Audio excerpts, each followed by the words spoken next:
ಮತ್ತೆ ಯಾರು ಇಲ್ಲ.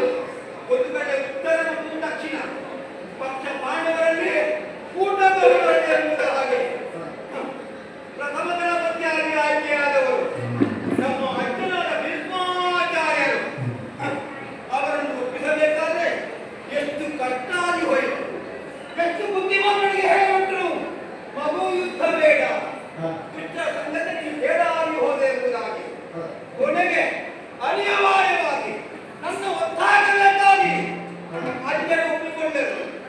ಆಮೇಲೆ ಅವರಿಗೆ ವೈಭವದ ಜನಾಧಿಪತ್ಯನಾಗಿ ಹೋಯಿತು. ಮುಂದಕ್ಕೆ ನನ್ನ ಮಿತ್ರ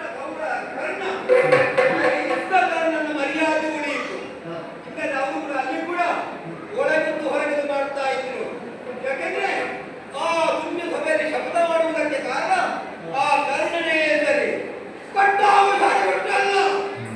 ಯಾವಾಗ ಕರ್ಣನವರು ನಿಲ್ಲಿಸಿದ್ರು ಆ ವೇಳೆಗೆ ಕ್ರೋಧಗೊಂಡಂತವರು ದಿನವೊಂದಕ್ಕೆ 10,000 ಮಕ್ಕಳ ಕಲೆಯನ್ನು ಹಾರಿಸುವುದಾಗಿ.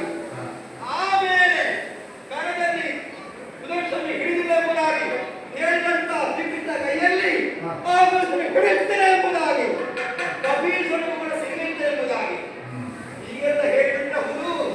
ಅದರ ಕೊನೆಗೆ ಒಂದು ಮಾತನ್ನು ಹೇಳಿ ನನ್ನ ಕೈಯಕ್ಕೆ ಕಟ್ಟಿಬಿಟ್ರಲ್ಲ, ಇಷ್ಟೆಲ್ಲ ಮಾಡಿ ಅವರ ಪಾಂಡವರಿಗೆ ಎಂಬುದಾಗಿ, ಅಲ್ಲ ಅವರು ಕೊಲ್ಲುವುದಿಲ್ಲ ಎಂಬುದಾಗಿ. ನನಗೆ ಬೇಕಾದ ಪಾಂಡವರ ಮರಣ ಅಲ್ಲಿಗೆ ಹಾಗಾಗಿ ಹೋಯ್ತಲ್ಲ. ಆದ್ರೆ ಏನು ಮಾಡೋದ ಅಂತೂ ದಿನ ಕವರಿಗೆ ಸೋಲ ಅವರಲ್ಲಿ ಬಂತು. ನಾವು ಮೇಲೆ ಅಕ್ಷರ ಭಾಷೆಗಳಿಂದ ಕಾಣ್ತಾ ಇತ್ತು. ದಿನ ಹೀಗೆ ಆಗುತ್ತಾ ಇದ್ರೆ ಇದೆಂದು ಮರುಗುತ್ತ ಅಂತರಂಗದಿ ಗುರುವಾದವು ಚಿಂತಿಸುವುದಿಲ್ಲ.